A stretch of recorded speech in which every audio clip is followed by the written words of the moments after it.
tied with. Welcome to The Buck Stops Here, the official podcast of NotInHallOfFame.com, and I'm your host, Kirk Buchner, The Buck, the owner and the operator of NotInHallOfFame.com and the sister sites, the Fictitious Athlete Hall of Fame and the Fictitious Rock and Roll Hall of Fame. It's Season 1, Episode 17 of the Hall of Fame show, and we're going to be looking at a few things today. The Baseball Hall of Fame has announced that it's going to merge the 2020 class with the 2021 class, specifically the ceremony. Will that have any impact? A little bit. We're also going to look at the retirement of Joe Staley, former San Francisco 49ers offensive lineman, and this has triggered a big, deep dive into the group of eligible athletes for the 2025 Pro Football Hall of Fame. It's pretty loaded, and of course that sort of means we're going to talk about Eli Manning by proxy. Evan Nolan, by way of Boston, currently living in the great city of Chicago, is back with me, and how else could I do this show without him? Couldn't really, could I? Nah, can't do it. One day I've got to meet this guy. I hear he's pretty cool. Without further ado, here's Evan. Evan, how you doing, brother? I'm trying to get over the fact that we can now honestly say Hall of Famer Tim Tebow. I don't know if you heard about this. Yes, University of Florida announced their class. Yeah, University of Florida announced their class, and we have Tim Tebow, Billy Donovan, former Patriot, Brandon Spikes, and former Celtic, Andrew DeClercq, among others. So, and there was another player who was on their two championship teams in the NCAA, or for the BCS. I'm blanking on the third, and I just wrote the damn thing, but I can't remember it. But Brandon James? Yeah, returner.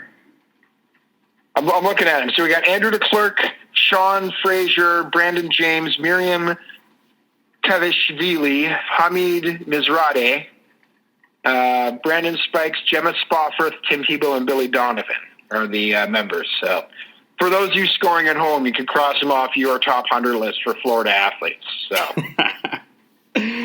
No, it's one of those things that eventually I'm going to get to, is sort of like looking at all the college halls of fame or college for that. It'll take me a while to get there. It's taken me forever just to do some of the other many things on this.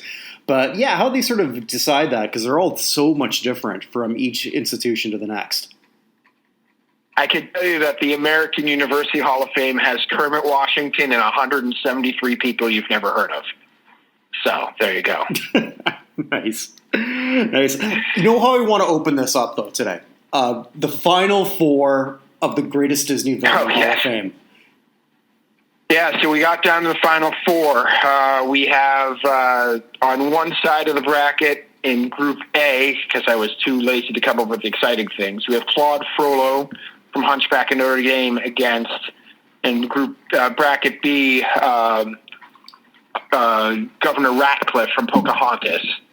And on the other side of the bracket, Group C, we have the only one seed remaining, Scar. I'm sorry, we have two one seeds. It's Scar against Group D, Ursula from The Little Mermaid. And both of them right now are complete wipeouts. So one side is just destroying the other. Who do you think we got? I'm saying it's Frollo because I'll maintain what I said last week. You think you're not doing it, but you've subconsciously gotten everyone... You've sold me so much that this is the biggest bastard since Emperor Palpatine. He's a pretty big bastard, and I don't know. It depends on time. As to, I know it was a long time ago, far away with Palpatine, but it's possible a long time ago could have been 1700s France. So they could have existed at the same time. It's possible. Yeah. So, it is Frollo's wiping out Ratcliffe right now. And on the other side, Scar and Ursula? Oh, I'll make my guess on Scar only because there's, I don't know, maybe just with the whole reboot of live action, it might be more in people's minds. I'm going to guess Scar. Yeah, it is Scar. Okay. Ursula is probably actually the most fair of the Disney villains, because she's like, hey, you're going to sign a contract. I'm going to give you what you want, but there's serious consequences. I just warning you before you get in there. And people still sign it, and then bad things happen to them.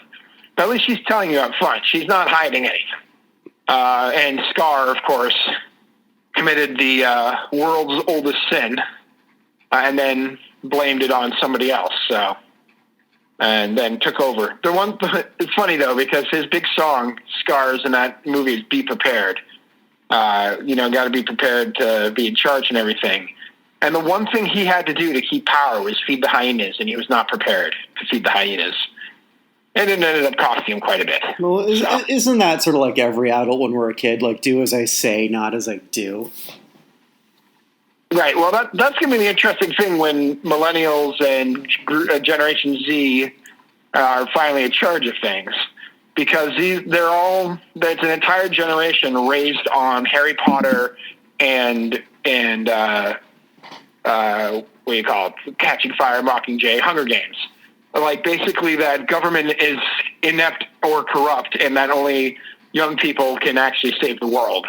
That's essentially what they've grown up on their entire lives. And we have a situation right now where the government seems inept and corrupt. And it's maybe falling to them. So that's why socialism is taking over your fair nation. Yeah, socialism. Totally what's happening. Socialism, because this time we know what we did wrong before. Hey, as the previous generations, though, you have,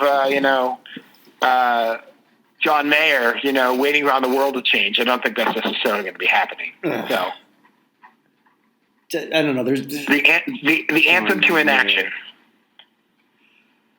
Anyway, I could go on and on about my complete distaste for John Mayer, and I just have to.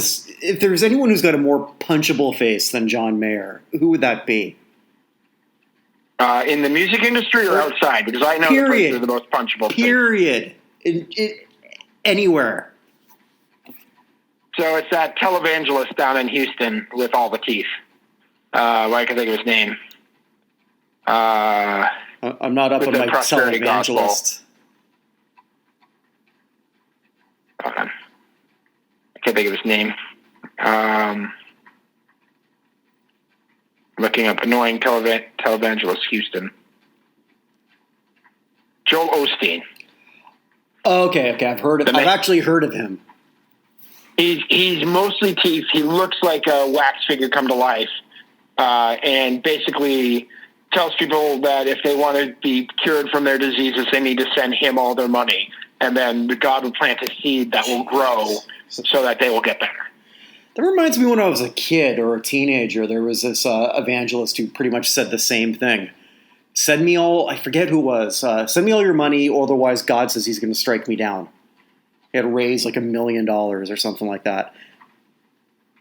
Yeah, those people are the worst. So, anyway, no one wants to hear about Joel Osteen and how punchable he is, even though 97% of the world agrees with me. Nice. What's going on in Hall of Fame this week? Well, in the Hall of Fame, not a whole hell of a lot, but I think a bit in the futures when we're looking at it. I thought we could start off with just a quick note. The 2021 Baseball Hall of Fame will also be the 2021 or 2020 Baseball Hall of Fame ceremony. Yeah, so they had a election we liked a few months ago.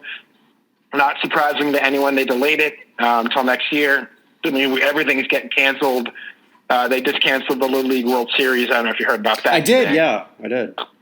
So, yeah, it's not surprising. But I actually have a question on that for you. Sure. So, next year's class, so the class of 2021, incoming, we got nobody interesting, really. Right? Nobody who's even going to get 2% of the vote. Yeah, so we have the top incoming people. We've talked about this before in terms of the Hall of Fame metrics are Tim Hudson, Mark Burley, Torrey Hunter, essentially. And maybe you can, the next three down, let's mention for the heck of it, or Dan Herron, Barry Zito, and Aramis Ramirez. None of those guys are by any means slam dunk Hall of Famers, and none of them may ever be actual Hall of Famers. But they're not people who you're going to rush to vote into the Hall, right? Right. So the number one person remaining is every sports writer's favorite, Curt Schilling. Do you think it is possible that since there is going to be a ceremony in which Derek Jeter gets elected, the fact that they're not going to have an empty class for 2021 if they don't elect Schilling hurts Schilling's odds of getting in. I think it actually could help him because now you're burying him behind a bunch of other people. See, that's interesting. That was the other way I was thinking about it. But, I mean, part of the reason, I think they were shamed back in, 2013 when they elected nobody, despite the fact 7 of the guys on that ballot are now currently in the Hall. Mm-hmm. I don't think they ever want to do that again. And they were looking at that situation in 2021 as Schilling only needs 5% more of the vote. I'll hold my nose and vote for him just so we don't have a full class or an empty class. But you're right. Nobody actually wants to hear Schilling be the only person talking. Yeah, and also, and he's a Hall of Famer, whether the writers, and again, I get it. It's people voting on people. If Curt Schilling has pissed off some of them directly, which he probably has, mm-hmm. It's, if you can take sort of everything out of the equation, statistically he lines up as a Hall of Famer, and he should be. This is also sort of a way where you get him in there, and he's not going to be a headliner. So maybe you can justify in your own head, okay, well, I screwed him over a little bit. I was just wondering where you fell on that, because I think it's interesting with the upcoming less than inspiring class of candidates. We're basically going to be going over the same old. I mean, it's entirely possible Omar Vizquel jumps all the way up from 52.6 just based on who's there, which would be crazy, but it's possible. It's very possible. So, and it jumps right over Schilling, Clemens, and Bonds. Mm-hmm. So we'll see. But yeah, it's interesting. It's interesting dynamics are set up by the fact that this Hall of Fame is going to be the same time as the next one. So it could be either way. It could be, hey, well, let's get Schilling in now where he gets buried, or it could be, oh my God, we don't have to vote for Schilling, thank God. So I think as long as Schilling just keeps doing his apology tour and keeps his mouth for the most part shut, he's doing what he has to do to get in the Hall. And I think he's going to get in next year, and I think they're going to look at it that way. That's just my goofy opinion. Okay. I was just wondering where you fell on that one. I warned you I was going to dump something on you we hadn't talked about. So no, well, you handled that very well. It's like you're a professional at this. Yeah, if only it reflected on a T4, which is, I guess, our version of tax. Or is that what you guys have there too? I didn't hear what you just said. Oh, T4. That's our thing for when we get our taxes. T4? Yeah. Is that a form or a date? It's a form. Okay. Oh, so we have U4s then, I guess, or W2s here in the U.S. Well, yeah, and this is what everyone wanted to hear about taxes. Yeah, exactly. Moving on. Moving on. So the 2025 first ballot of potential inductees in pro football just got a little bit more loaded, if it wasn't already loaded enough. Joe Staley is officially called it a career. Not a big shock. And San Francisco, needless to say, has certainly replaced him pretty quickly. Yeah. Yes, they replaced him pretty quickly. That was a very interesting trade. It's amazingly how badly run Washington is, though.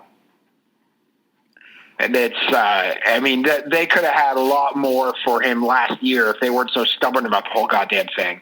Instead, what they get out of a third and a fifth?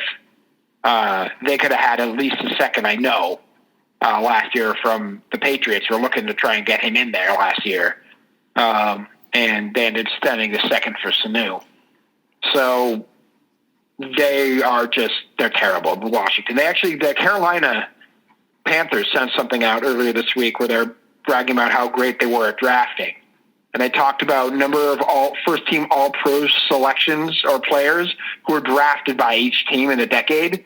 The only team that did not draft a first-team All-Pro in the NFL in the decade of the 2000s was the Washington Redskins. Oh, Chase Young must be so happy where he landed. Poor guy. Yeah, it wasn't the top of this draft wasn't exactly the greatest place for any of them. Congratulations, you're a Bengal. Congratulations, you're a Redskin. Like, Couldn't like just like the Seahawks have a down year or something for one of these guys? So that's the thing, though. That, like, the good franchises don't have the down years. A lot of people talk about the Patriots tanking to get Trevor Lawrence. It's impossible for the Patriots. It's impossible to really tank in football anyway, because no one's putting their body on the line for some future draft pick. But there's no way Belichick's going to put a 1-15 record on his resume. No, they're going to end up. They're going to have a down year. They're going to be like 8-8 or 9-7. Like, that's going to be their down year, and they'll be drafting 16th, and that's about the worst they do. But I mean, this is the year Brady and Belichick have split. Belichick doesn't want to go 1-15 in the year after Brady leaves. I just do want to point out that two of our existing bets, our future bets, are looking pretty good for me right now. Because you've got the Patriots winning that division, and I've got everybody else. Mm-hmm. And true. How many hit by pitches? By that one. How many hit by pitches? Yeah, it was something ridiculous. They're not even going to. They're more hit by pitches than games they're going to play. So you've already won that one. I've already given that one up. Yeah, I'm going to bring my thing up to -2. Woohoo! Well, I'll give you -3. I'm not counting the Patriots out yet. So you're still counting on the Bills to not be the Bills the last 2 decades. Yes, I am. Maybe I'm just sort of like a little bit. The Bills have always sort of been. I think I've said this before, and apologies if I have. Buffalo, I've always had a soft spot for them, just growing up in the GTA, and I've gone to more Bills games than anything other than Raptors games in my life. Mm-hmm. Yeah, the Bills certainly have the ability to do it, and they have a very good team. I have to see them do something more than 1 year in a row. And the Dolphins are going to be significantly better, but I think they're a team for 2021, and the Jets are still the Jets. Yes, so the Jets are definitely it's entirely possible if the Patriots somehow end up going. I'm just going to presume they're losing in Miami no matter what. So let's just say they go 4-2 in the division and split everything else. Now they're I'm sorry, I'm doing math here. Now they're 10-6, right? Mm-hmm. I'm sorry, 9-7. It's entirely possible that's enough this year to win that division. It could be. They're not going to go to the Super Bowl. They're not going to win in the playoffs. But I'm still okay with the Patriots in that division. Yeah, and you think you're signing Dalton? No, I don't think they're signing anybody. They have $1 million of cap space. They got enough money to sign their draft picks when James Devlin unfortunately had to retire earlier this week. James Devlin's retirement opened up enough cap space for them to sign all the guys they drafted and the undrafted free agents. Like, they have no cap space. Jameis Winston signed for about $1 million combined, but nobody really wants Jameis Winston in New England. So unless Dalton's going to play for $1 million, which there's no reason he should, they're not going to do anything. They're going to Stidham and Hoyer. I don't know this for sure, but I wanted to. I got to look this up, or maybe because with the Saints signing Winston and Winston with over 5,000 yards last year, Breeze having another good year, although he missed 5.5 games. I've got to figure that's the start of any quarterback roster that's got to have the most passing yards from the year before. Ooh, that's a good one. That's a good question. Don't forget Taysom Hill's 393 yards that he parlayed in a $21 million contract. So yeah, I thought he was gone for sure. So it's a nice little surprise to see him come back. So I actually, as a Saints fan, I love just getting Winston for 1 year. I love him as a backup. I think he is a better quarterback than people are giving him credit for. And he had LASIK, so apparently he can now read his own license plate in the parking lot. So he's got that. And maybe sort of like read the room when he's in an Uber. Perhaps, yes. Hey, as long as he doesn't become to go a second Canseco here and go 30-30 in back-to-back years, it's got to be a win for him. Mm-hmm. I would think so. So I'm actually sort of happy with a pretty good backup like that. But we wanted to look at the 2025 list, and I'm sure I'm missing some people here. So those who are eligible for the Pro Football Hall of Fame for the first year in 2025, before we're adding Joe Staley now, Eli Manning, who we've talked a lot, but I think he's going to be also affected quite a bit by this. Eric Weddle, Devlin, but he's not going to. Former Pro Bowler. Devlin did make the Patriots All-Decade team, which just came out, but he's not going to make the Hall of Fame. Kyle Long, Luke Kuechly, Marshall Yanda, Travis Frederick, Vernon Davis. Am I forgetting anybody? Lorenzo Alexander. Yeah. Darren Sproles, or is he 2025 or 2024? Did he didn't actually play last year, did he? Yeah, you're right. He didn't. So then he would be. No, he did play. He did play. No, he did play. No, you're right. Yeah. So Darren Sproles. I mean, that's a pretty strong list of people. Those are some. I mean, Kuechly's the only, I would say, guaranteed first round or first ballot. Well, Yanda probably should be as well. Mm-hmm. But there's going to be so many offensive linemen, you can't necessarily predict that. But I mean, just an offensive lineman between Yanda, Staley, and Frederick and Frederick. That's a heavy weight. Not to make a joke about weight with him, but just in terms of general terms, that is a very impressive group of people coming out and eligible all at the same time. Where do you rank Eli in that group in just like a first ballot potentials in 2025?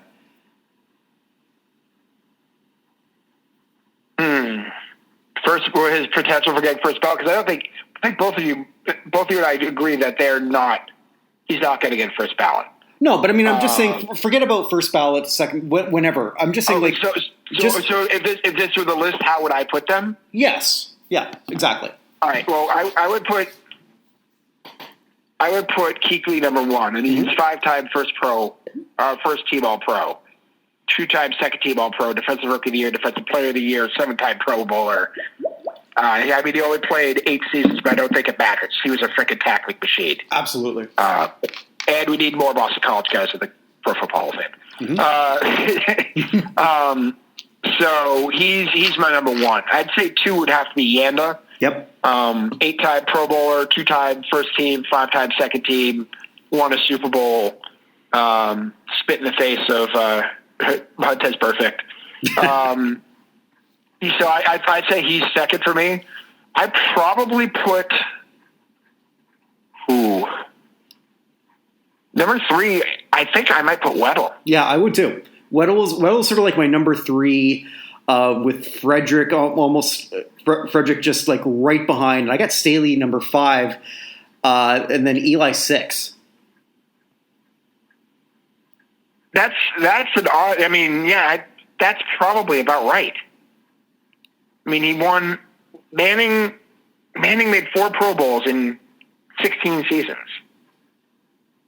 He was 2-time Super Bowl MVP and 2-time Super Bowl champion, but that's your list, essentially. Yeah, and he had that long streak where he went without missing a game. I could be convinced to bring Eli number 4, but no higher than that. Weddle for me is sort of my cutoff, because I don't think he was a better player than Weddle, like overall, in terms of importance on his position. That's fair, and Weddle has the all-decade team to fall back on as a hey, you should vote for me. Look where I was amongst my peers. Right. Manning is even close to. I mean, you got Brady 1, you have Aaron Rodgers 2, although I think Brees should have been 2, but let's say Brees is 3. Then where do you go from there? When do you get to Eli? And I think that's what people are forgetting when they're sort of like they've got him as this big lock for the Hall of Fame, and like, no, he's not even that close. I mean, let's go through it. Who do you have first, Matt Ryan or Eli? Right, I'd have Matt Ryan over Eli. Okay. I mean, maybe not be fair because it's his older brother, but you have Peyton in front of Eli, even on the all-decade team, right? Yep. Peyton played half a decade. So, I mean, we're falling further and further down the list. Where do you put him with Ben Roethlisberger? Roethlisberger I have ahead of him, too. All right. Where do we put him? Next up would be what? Phillip Rivers, the guy he was traded for. That's a more interesting conversation.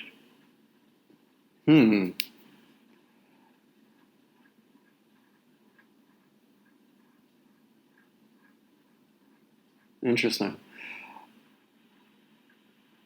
Because I think that's where you're getting with the conversation with Eli, like where he compares with a guy who never made it past the AFC Championship game.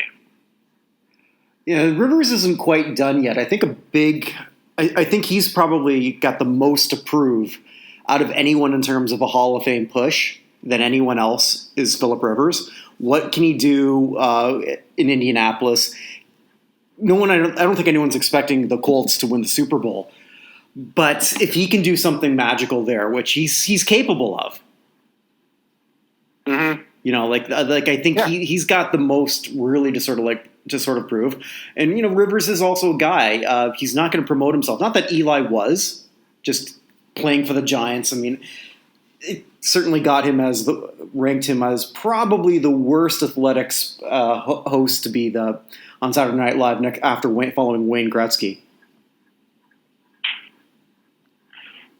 Fair enough. Well, I've already heard your Wayne Gretzky impression. I am tempted to have you bring him up on Saturday Night Live, but yeah, I understand. Well, Wayne Gretzky, from what I remember, I think in every sketch except for one, he played Wayne Gretzky. You got to do what you know, man. Yeah, I don't know that he was even that good at that. I didn't believe Wayne playing Wayne. Fair enough. So I'm looking at the passers though again. So Breeze, Brady, Manning, Roethlisberger, Ryan, Rodgers are all above him. Carson Palmer is probably below him, right? Yeah, totally. Flacco? Below. Okay. Matt Stafford? Below, but not nearly as... I think he should be talked about way more than he is, although not necessarily for the Hall of Fame. I like Matthew Stafford as a quarterback. I really do. Stafford's 18th all time in passing yards. It's not really his fault he's played in Detroit his entire career. Mm-hmm. I mean, he's 14,000 yards behind Eli. And it's entirely possible he's going to get there in 3 years. I think so. I think he's got certainly the potential for that. And at that point, he's 35. So he's still got more time to go. Mm-hmm. So, yeah, anyway. How about Tony Romo? Eesh. This is sort of like where those two Super Bowls really have to come in. So I've got Eli over Romo. Okay. I figured, how about Russell Wilson? I got Wilson over him. I got Wilson over him, too, even though the yards are way, way different. Right, but then also, too, Wilson will bring also those rushing yards. True. And we still... True. How about we still don't have Cam Newton. Yeah, that was the next I was to say. How about Cam? Ooh. Cam's got that MVP. He does. Yeah. Cam and Newton, okay, for the Hall of Fame, I have Eli. For the player I'd much rather have, every single year and every possibility, it's Cam Newton. It's not even close. Yeah, but we have Eli no better than 7th, with like 3 or 4 other guys we're at least considering it with. Right. So, you and I have had this discussion before, and if we have a whole bunch of Giants fans listening, they're going to be like, Patriots fan hates Eli because, they beat him twice. We have 2 of his rings. Great. Yes, congratulations, you do. But he's just not that great. At no point, as we said before, was he in the top 5. He was a top 5 quarterback in the league any year he played. No, he wasn't. And that's what's going to hurt him later. Is he ever going to be in the top 5 players who are eligible? Like, he's not even we're not even positive that he's the top 5 of his retiree class. Right. Well, yeah, exactly right. And yeah, it's gonna affect him. But he has 2 Super Bowl MVPs and he played in New York. Yeah, you know what? I put weight into the Super Bowls. I don't put a whole lot of weight in Super Bowl MVPs. there's been a whole lot of garbage MVPs. Yeah, I mean, you can get a Dexter Jackson here and there, but I think it matters in that he won those Super Bowl MVPs, one against the greatest team never to win a Super Bowl. Mm-hmm. And then the second one in the revenge game for that team. That throw to Manningham down the sideline in that second Super Bowl that he won was possibly the most perfect pass I've ever seen thrown in my life. The one to David Tyree was junk, but the one to Manningham was ridiculous. I don't know. I think he eventually is going to get in. I just don't think he's a first ballot like a lot of people do. So that'll be something where I wish we could sort of like hear that discussion. That'll be the most interesting one to me. The only one I've ever wanted to, that I'd ever be willing to pay money to hear was Terrell Owens. This one would be the second. Yeah. There are going to be some interesting. I want to hear what they say about Marshawn Lynch when he gets there. Well, they're just talking about him so that they don't get fined. I set that right on the tee for you. So nice. So we got a couple.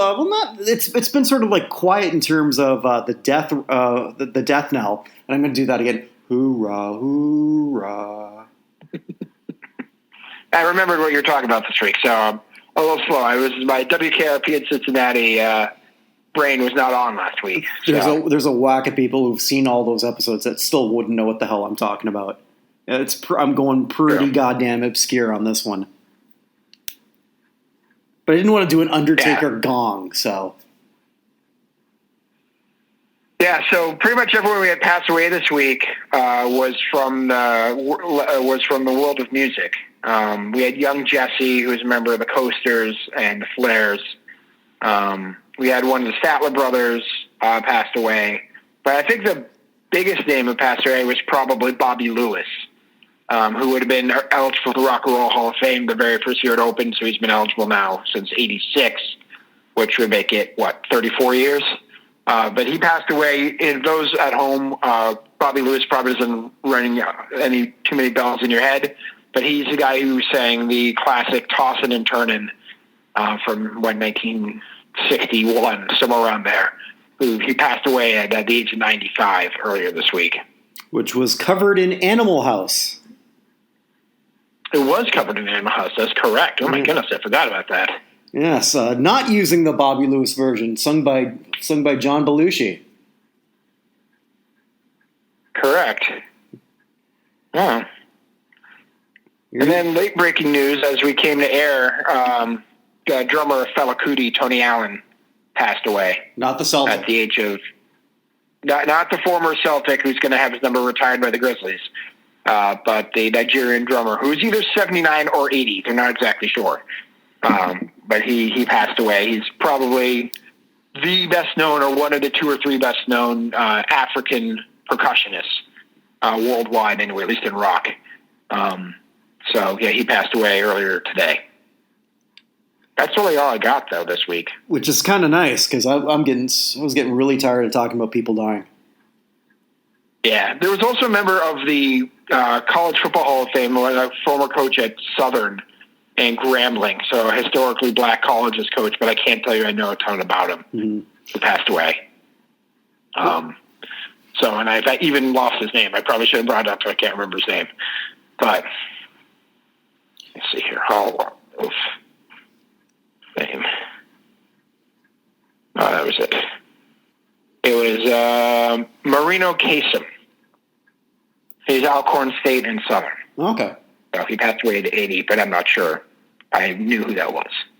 Yeah, the only time I'm ever sort of like watching those or when they have I guess their championship game that always sort of like sets up everything right for bowl season. Mm-hmm. Because it's not on TV a whole hell of a lot. Some of the best parts of that, though, are the bands. Those bands are fantastic. Those are the only times where somebody could say I'm in the marching band, and then when they say, yeah, I'm cool, and I'd believe it. Everything else, no. Hey, I was in the marching band. What are you saying? I think you know what I'm saying. I said it. I was in the marching band with Kofi Kingston, WWE champion. He was also in the marching band with me. That does change perspectives quite a bit. If you were in there with Kofi, then I guess it's a little bit different. What did you play? I played trumpet, and I was sadly, which shouldn't surprise them much, the best marcher.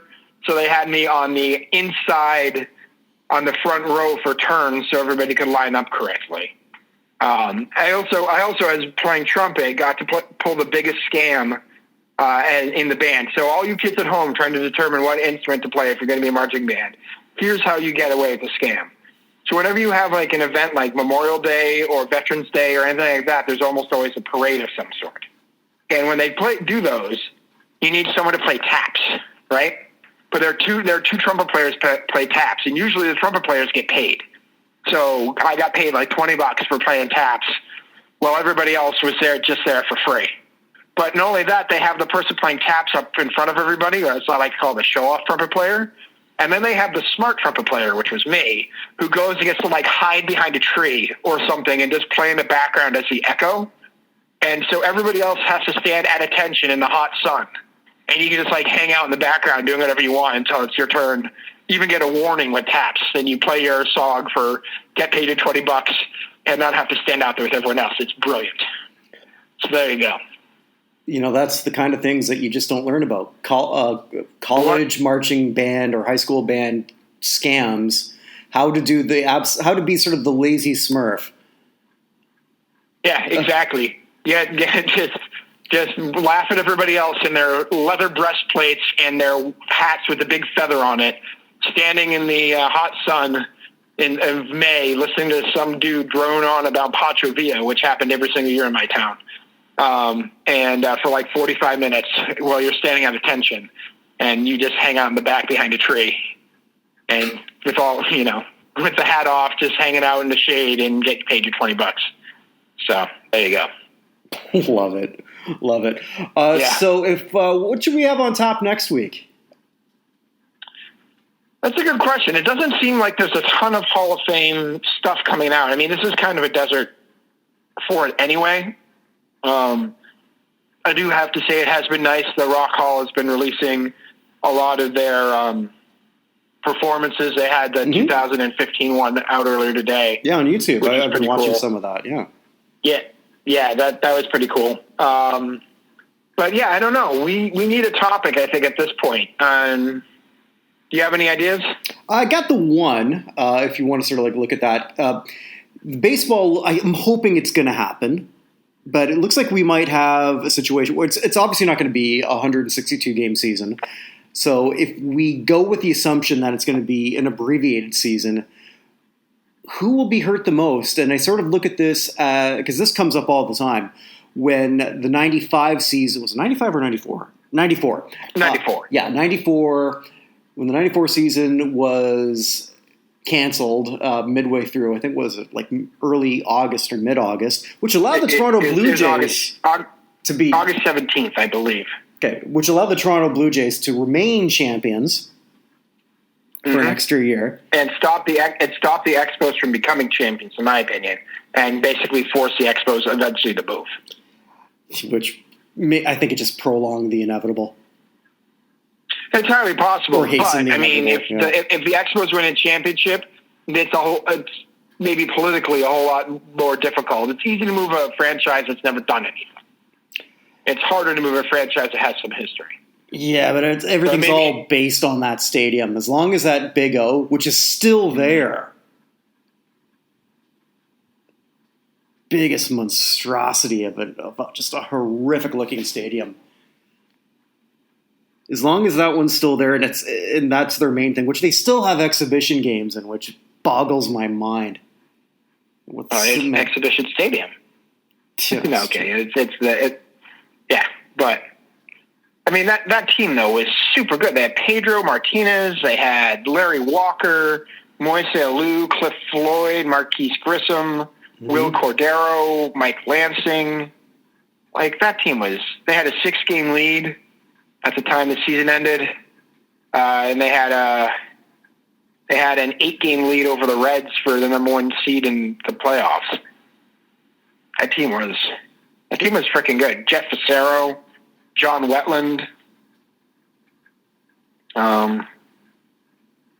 That team got robbed. No. Rondell White, I don't think they brought up yet. Was Delano DeShields on that one too? I think Delano DeShields was not on that team. No, because Delano DeShields got traded for Pedro. Oh, okay. So he was already gone by that point. Yeah. Yeah, I couldn't remember. But, yeah, so... Yeah, that's Jim Duquette's claim to fame. Or not Jim Duquette. Dan Duquette's claim to fame is that he's the only guy to be able to trade for Pedro twice. I did not know that. Yeah, Delano DeShields the first time, and the second time was Tony Armas Jr. and a whole bunch of other fodder. I can't even remember who the rest of them were. It's probably something that those people are just saying, I was traded for Pedro. Tell me about that again, Grandpa. It was Carl Pavano and Tony Armas Jr. Oh, I remember Carl. Pavano had a pretty good career. Yeah. He was one of those guys that seemed to pitch forever. Mm-hmm. But yeah, so basically the one I was sort of thinking of in the '94, and they reference this a lot, or a lot of articles have. So I'm certainly not exactly breaching new ground here. Fred McGriff, who was I'm thinking off the top of my head, was he 7 home runs away from 500? Yeah, he has 409. This I do know off the top of my head. He has 493. He's tied with Lou Gehrig. Okay. As the 2 closest guys to 500 who never made it to 500. Okay, so basically, a lot of people say, well, if he made 500, would he have gotten in? Maybe, maybe not. Yes. Think so? Okay, I'm not sure that he would have. Yes. Eddie Murray is in the Baseball Hall of Fame as quickly as he was because he has 504 home runs. Eddie Murray had 493. It would have taken him a long time to get in. Eddie Murray also had 3,000 hits. True. But that's true. But the 504 home runs was a big thing for him. I think the sideburns, I guess you're right. The 3,000 hits is probably more important. You're right. I love those sideburns that he had, though. He just kept rocking the 70s sideburns well into the 80s. I mean, do you blame him? Well, Eddie Murray could do whatever the hell he wanted. He just looked like that badass uncle from a 70s sitcom. Yes, he did. He's just sort of showing up there. They would just give him a catchphrase, and then he'd get his laughs, and then just sort of leave. Be like, "Stop acting the fool," and then that would all he'd say. Or just anyway, "Don't make me get the switch." Something along those lines. So what you're saying is, who does Eddie Murray if he plays, because I did this out once before, if Eddie Murray hit a home run basically once every 18 at-bats that season, so if he kept it at one every 18 at-bats, he would have had another 16, I believe. Oh, you mean McGriff? And in strike year, in 1994. Okay, yeah. He would have had another 16 home runs. He'd be at 509, and now we're having a whole different conversation about his career. I'm on record, as I've said, as saying that he will be elected in 2 years to the Baseball Hall. When the modern era guys come up. You have said that, I think yes. He's going to get in anyway. But he would be in. He would have been voted in. Actually, if he had 15-year runway like everybody else in front of him did, I also think he would eventually get in like Jim Rice did on the second to last year. Yeah, he's going to be in. I think in a couple of years. But you're right. He'd be in already if not for the 94 strike. So that's what you're looking at now, right? Right, yeah. So who's the 2020 Fred McGriff? Which is kind of hard to sort of say because that can all sort of be figured out 10, 15 years from now would be a different answer than what we're going to come up with. Right. But who needs a season in order to move the stats just enough? I mean, the first person who comes to mind off the top of my head, and he may be in anyway, but just in terms of getting a few more wins towards the total, is former Red Sox and current Cub John Lester. That's a good one. Yeah. He's somebody who he's won a World Series with the Cubs and the Red Sox, which pretty much only two people can say who are alive. I think it's him and the current manager of the Cubs, Ross. But he was a big part of both of those teams. But his win total and all the rest of them are a little bit low for the Hall. Mm-hmm. Although I think our standards for pitchers are going to have to drop, particularly starters, just with the way they're used as opposed to how they're used in the 70s. I've got a big one in my comes to mind for me. I got one in my head that I'm just going to hold off till next week because I'd like to think it's one that you're not going to come up with.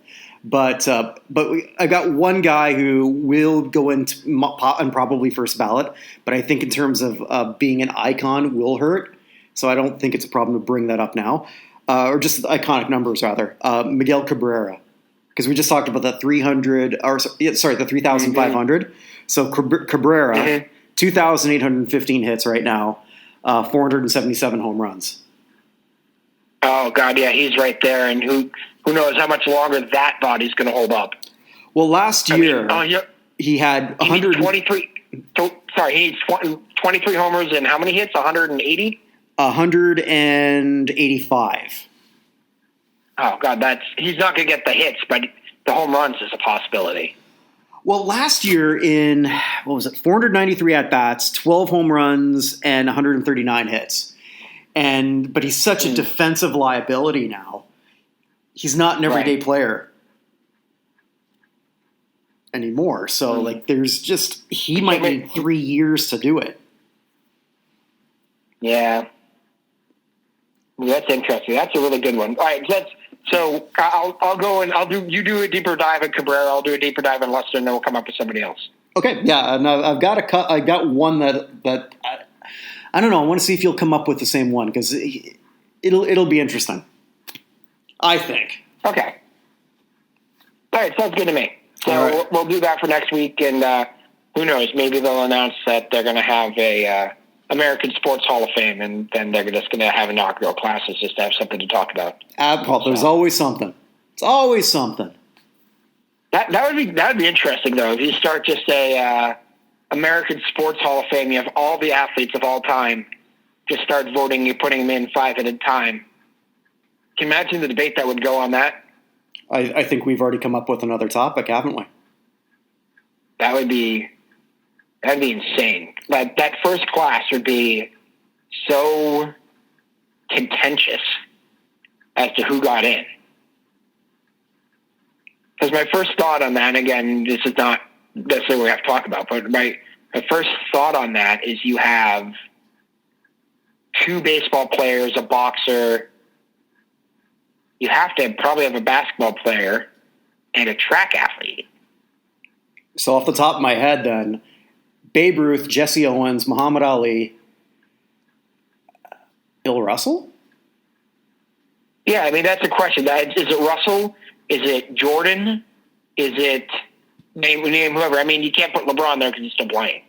Mm-hmm. But is it Russell? Is it Jordan? And then the other, I think you have to have Jackie Robinson. But now now you've left out Jim Brown.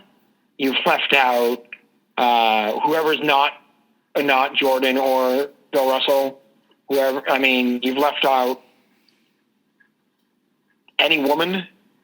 It's interesting. That just was a throwaway line, but now I'm intrigued. God, I'm gonna be thinking about this all night. And I can't even drink it. I'll leave on this thought. The drinking ban has actually been lifted as of May 3rd midnight in Barbados. May 3rd. Okay. Yeah. But here's the problem. The shopping ban has not been lifted, meaning I can only go shopping if on the letter that corresponds with my bracket. So I can't shop until the following Friday. Okay. To go purchase alcohol. Interesting. Yeah. Which is my long-winded way of saying I'm going to be sober for the next one, but not the one after. Fair enough. That at least I'll have something to look forward to. Yeah, because I haven't sort of done a really good drunken sloppy podcast in a while, and I think I'm due. Let's have a good topic we can really drag out for that then. Well, I think we got one. That's brilliant. We'll do the athlete Hall of Fame out of the. We could form a nominating committee and put it up on Twitter and see what people do. That's actually a pretty good idea. Let's do it. Love it. All right, so we'll do it for your first non-fully lucid podcast in a while. Yeah, you have to add. You have to throw in a while because there's been many. Yeah, right. It's like saying that African American folks have been underrepresented in the hall recently. It's the same idea. So something like that for the Rock Hall. I mean, yeah. Okay, so let's do that. We're gonna think about it. Get some nominations together. Maybe come up with. Let's think about how to do this over the next couple weeks. How we're going to do, certain numbers from each sport, what sports we're going to put in there. Oh man, it's how many we want to nominate. It's going to be, it's going to be dangerous. Are you prepared for hate mail? You mean more hate mail? Oh, sorry. Non-Russian hate mail. No, that's just Russian spam. Oh, it's the spam is Russian. Sorry. Yes. Yeah. No, I'm prepared. I was married. This is my second marriage, so for my first one, yeah, I'm low. Yeah, it's like bring it on. Excellent. All right, so we got something to look forward to. I'll start working on the assignment for next week, and then 2 weeks from now we'll have a coming attraction of the Sports Hall of Fame for the country and who should be in it. Yeah, and who better than a Canadian living in Barbados to help with that? And former lawyer turned life insurance salesman in the Chicago area. I mean, our insider knowledge of sports is, who can question it? Well, you got the American thing, sort of. At least you got me beat on that. Well, true, but I don't know if I can even talk about hockey. So. Mike Eruzione.